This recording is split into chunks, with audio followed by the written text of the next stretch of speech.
Channel. నిన్న night 11కి snow చూసారు ఎలా పడుతుందో.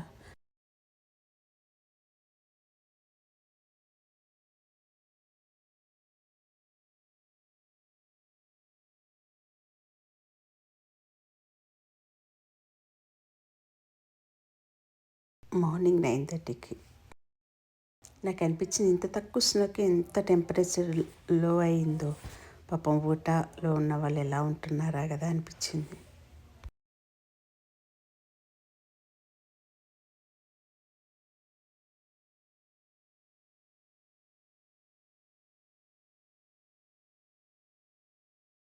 రథసప్తమి కదా, సూర్యభగవానుడు కనిపిస్తాడేమో, దండం పెట్టుకున్నాను నేను చూస్తున్నాను. మార్నింగ్ 11:30కి మహానుభావుడు దర్శనం కనిపించింది. చేతులెత్తి దండం పెట్టుకునే అదృష్టం కలిగింది. ఎంత నిర్మానుష్యంగా ఉందో చూడండి. ఈ టైంలో వాకింగ్ కూడా మంచిది కాదు. నచ్చితే లైక్ చేయండి.